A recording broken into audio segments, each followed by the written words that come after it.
So hello friends, कैसे हैं आप सब। स्वागत है आपका अपने यूट्यूब चैनल ज्ञान की पुस्तक पर। सो फ्रेंड्स, क्या आप हैज़ का गलत यूज़ करते हैं? तो बस अब और नहीं, क्योंकि आज के वीडियो में हम सीखने वाले हैं हैज़ के सही यूज़ को, कि हैज़ का हम सही यूज़ कैसे कर सकते हैं। और फ्रेंड्स, ये हमारी डे 4 की क्लास होने वाली है, जिसमें हम सीखेंगे the use of has. Friends, इस कोर्स में हम 30 डेज़ के अंदर इंग्लिश स्पीकिंग का पूरा कोर्स कंप्लीट कराने वाले हैं। तो कोर्स को कंप्लीट जरूर करें, इससे आपकी इंग्लिश में 100% काफ़ी ज़्यादा इंप्रूवमेंट आने वाला है। तो फ्रेंड्स, चलिए बिना टाइम को वेस्ट करके शुरू करते हैं अपने लेक्चर को और सीखते हैं the use of has. So friends, हमारा चैप्टर है द यूज़ ऑफ हैज़। तो हैज़ का यूज़ हम प्रेजेंट में करते हैं, यानी कि जब भी किसी सेंटेंस के लास्ट में आता है पास है, तो आपको यूज़ करना है हैज़ का। सो फ्रेंड्स, जैसे हम बात कर लेते हैं, मेरे पास कार है, तुम्हारे पास घर है, उसके पास पेन है, उसके पास फ़ोन है। तो फ्रेंड्स, ये सारे हैज़ के सेंटेंस हैं। तो चलिए अब हम बात करते हैं कि आपको हैज़ का यूज़ कहाँ पर करना है और हैव का यूज़ कहाँ पर करना है। सो फ्रेंड, हैज़ का यूज़ जो है वो ही, शी, इट, नेम या सिंगुलर के साथ होता है, यानी कि जब भी सेंटेंस में किसी अकेले व्यक्ति की बात होगी तो आपको हैज़ का यूज़ करना है। वहीं पे हम बात करते हैं कि आपको हैव का यूज़ कहाँ पर करना है। तो हैव का use I, you, we, they, plural के साथ होता है, यानी कि जब भी सेंटेंस में ज़्यादा लोगों की बात होगी तो आपको हैव का यूज़ करना है। तो फ्रेंड्स, बहुत से स्टूडेंट्स इस चैप्टर में जो मिस्टेक करते हैं वो है डू और डस की, कि वो डू और डस का यूज़ नहीं करते हैं इस चैप्टर में, क्योंकि फ्रेंड्स जो नेगेटिव सेंटेंस होते हैं, हमारे जो इंटरोगेटिव सेंटेंस होते हैं और जो इंटरोगेटिव प्लस नेगेटिव सेंटेंस होते हैं, उनमें हमें डू और डस का भी यूज़ करना होता है। सो फ्रेंड्स, बहुत से स्टूडेंट्स यहाँ पे मिस्टेक कर देते हैं। तो चलिए हम बात करते हैं कि आपको डू का यूज़ कहाँ पर करना है और डस का यूज़ कहाँ पर करना है। सो फ्रेंड्स, जो डू है वो आई, यू, वी, दे और प्लूरल के साथ होता है, यानी कि जब भी सेंटेंस में ज़्यादा लोगों की बात होगी तो आप यूज़ करेंगे डू का। वहीं पे डस की अगर हम बात करें तो ही, शी, इट, नेम या सिंगुलर के साथ आप यूज़ करेंगे डस का, यानी कि जब भी सेंटेंस में किसी अकेले व्यक्ति की बात होगी तो आप यूज़ करेंगे डस का। सो फ्रेंड्स, चलिए वन बाय वन हम इसके सेंटेंसेस को डिस्कस कर लेते हैं कि इसके सेंटेंसेस आप कैसे बनाएंगे। सो फ्रेंड्स, सबसे पहले हम अफर्मेटिव सेंटेंस की बात करते हैं। तो फ्रेंड्स, जो हमारे अफर्मेटिव सेंटेंस होते हैं ये सिंपल तरीके से ही बनाए जाते हैं। जैसे इसमें सबसे पहले आपको सब्जेक्ट का यूज़ करना होता है, उसके बाद हैज़ और हैव में से कोई एक यूज़ करना होता है और उसके बाद आप ऑब्जेक्ट का यूज़ करेंगे। तो इस तरीके से आप अफर्मेटिव सेंटेंस को बना सकते हैं। जैसे मैंने एक एग्जांपल लिया हुआ है, हमारे पास घर है। सो फ्रेंड्स, इसमें जो मेरा सब्जेक्ट है वो है हमारे यानी कि वी। सो फ्रेंड्स, इसके बाद मेरे को हैज़ और हैव में से कोई एक यूज़ करना है। सो जो मेरा सब्जेक्ट है वो है हमारे, यानी कि ज़्यादा लोग हैं, तो मैं यूज़ करूँगा हैव का, वी हैव। और जो मेरा ऑब्जेक्ट है वो है घर, यानी कि होम। सो फ्रेंड्स, इसका जो राइट सेंटेंस बना वी हैव होम, हमारे पास घर है। सो फ्रेंड्स, अगर हम नेगेटिव सेंटेंस की बात करें, जहाँ पर बहुत सारे स्टूडेंट्स मिस्टेक कर देते हैं सेंटेंस को बनाने में, पर आपको मिस्टेक नहीं करनी है। सो फ्रेंड्स, इसमें आपको क्या करना है, सबसे पहले सब्जेक्ट का यूज़ कर लेना है, उसके बाद आप डू और डज में से किसी एक का यूज़ करेंगे, उसके थर्ड नंबर पे आप नोट का यूज़ करेंगे, उसके बाद आप हैव का यूज़ करेंगे और उसके बाद ऑब्जेक्ट का यूज़ करेंगे। यानी कि फ्रेंड्स, ऑब्जेक्ट से पहले आपको हमेशा ही इसमें हैव लगाना है, नेगेटिव सेंटेंस में, इंटरोगेटिव सेंटेंस में और इंटरोगेटिव प्लस नेगेटिव सेंटेंस में ऑब्जेक्ट से पहले हमेशा हैव लगेगा। सो फ्रेंड्स, मैंने एक एग्जांपल लिया हुआ है, तुम्हारे पास फ्रेंड नहीं है। सो फ्रेंड्स, चलिए इसका इंग्लिश ट्रांसलेशन करते हैं और देखते हैं इसका इंग्लिश ट्रांसलेशन क्या होगा। तो तुम्हारे यानी कि यू, इसके बाद हमें डू और डज में से कोई फ्रेंड्स एक यूज़ करना है, तो यू के साथ हम यूज़ करने वाले हैं डू का।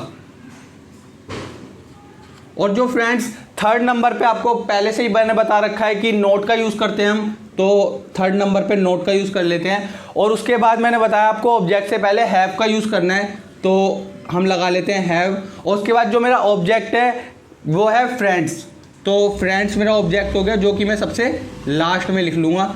तो फ्रेंड्स, जो मेरा इसका राइट सेंटेंस बना वो बना you do not have friends, तुम्हारे पास फ्रेंड्स नहीं है। सो फ्रेंड्स, आप इस तरीके से नेगेटिव सेंटेंस को भी बना सकते हैं। चलिए हम बात करते हैं इंटेरोगेटिव सेंटेंस की, कि आपको इंटेरोगेटिव सेंटेंस किस तरीके से बनाने हैं। सो फ्रेंड्स, इंटेरोगेटिव सेंटेंस में आप डू और डज में से पहले आप कोई एक यूज़ करेंगे, उसके बाद आप सब्जेक्ट यूज़ करेंगे, उसके बाद आपको हैव का यूज़ करना है और लास्ट में ऑब्जेक्ट का यूज़ करना है। तो जैसे कि मैंने आपको पहले ही बताया था कि ऑब्जेक्ट से पहले आपको हमेशा हैव का यूज़ करना है, किसमें, नेगेटिव, इंटेरोगेटिव और इंटेरोगेटिव प्लस नेगेटिव में। इनमें हैज़ का यूज़ नहीं होगा, हैज़ का यूज़ नहीं होगा, इन सभी में क्या होगा, हैव का ही यूज़ करना है आपको। सिर्फ हैज़ का यूज़ जो है वो आपका अफर्मेटिव सेंटेंस में होगा, वो भी जब जो हमारा सब्जेक्ट है वो सिंगुलर होगा, तो उस समय पे ही आपको हैज़ का यूज़ करना है, बाकी सभी में आपको हैव का यूज़ करना है। सो फ्रेंड्स, हम बात कर रहे थे इंटरोगेटिव सेंटेंस की, तो आपको इसमें सबसे पहले डू और डज में से कोई एक यूज़ कर लेना है, उसके बाद आप सब्जेक्ट का यूज़ करेंगे और थर्ड नंबर पे आप हैव यूज़ करेंगे और फिर उसके बाद ऑब्जेक्ट यूज़ करेंगे। तो इस तरीके से आप इंटरोगेटिव सेंटेंस को बना पाएंगे। तो जैसे मैंने एक एग्जांपल लिया है, क्या उसके पास बुक है। सो फ्रेंड्स, पहले मेरे को डू और डज में से कोई एक यूज़ करना है, तो मेरा जो सब्जेक्ट है वो है उसके यानी कि कोई मेरा सिंगुलर है, तो इसीलिए मैं सबसे पहले यूज़ करूँगा डज, और डज के बाद जो मेरा सब्जेक्ट है वो है उसके यानी कि ही, और फिर उसके बाद मेरे को यूज़ करना है हैव, और क्या है उसके पास फ्रेंड्स, जो मेरा ऑब्जेक्ट है वो है बुक, तो बुक मेरा ऑब्जेक्ट हो गया जो कि मैंने सबसे लास्ट में यूज़ कर लिया।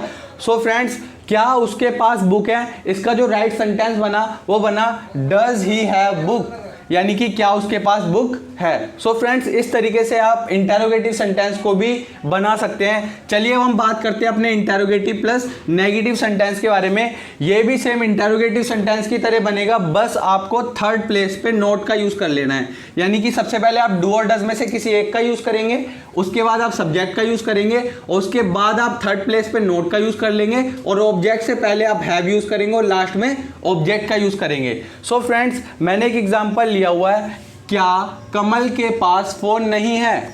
सो फ्रेंड्स, चलिए हम इसका इंग्लिश ट्रांसलेशन करते हैं अपने रूल के अकॉर्डिंग। अगर फ्रेंड्स आप रूल के अकॉर्डिंग सेंटेंस को बनाएंगे तो कभी भी आपका सेंटेंस गलत नहीं होगा। तो चलिए अपने रूल के अकॉर्डिंग हम सेंटेंस को बना लेते हैं। सो सबसे पहले हमें डू और डज में से किसी एक का यूज़ करना है। तो जो मेरा सब्जेक्ट है वो है कमल, यानी कोई नेम है, तो नेम के साथ फ्रेंड्स मैंने बताया था आपको यूज़ करना है डज का, क्योंकि जो कमल है ये एक अकेला व्यक्ति है, और मैंने बताया आपको अकेले व्यक्ति के लिए आपको करना है यूज़ डज का और ज़्यादा लोगों के लिए डू का। तो चलिए यूज़ करते हैं हम पहले अपने डज का। तो हमने लिख लिया डज, उसके बाद हमारा यूज़ होगा सब्जेक्ट, तो सब्जेक्ट है मेरा कमल, तो डज कमल। थर्ड प्लेस पे हमें यूज़ करना है नोट का, उसके बाद हम यूज़ करेंगे हैव, और लास्ट में हम यूज़ करेंगे फ़ोन।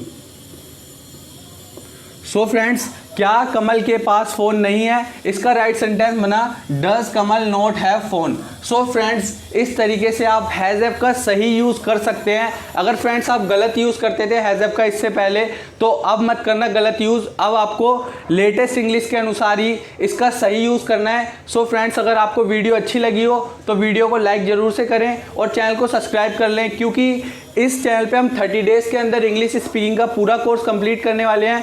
फ्रेंड्स, फिर मिलेंगे एक और मज़ेदार लेक्चर के साथ। नेक्स्ट वीडियो में हम पढ़ेंगे फ्रेंड्स हैड का यूज़। सो चलिए फ्रेंड्स, तब तक के लिए बाय बाय, थैंक यू।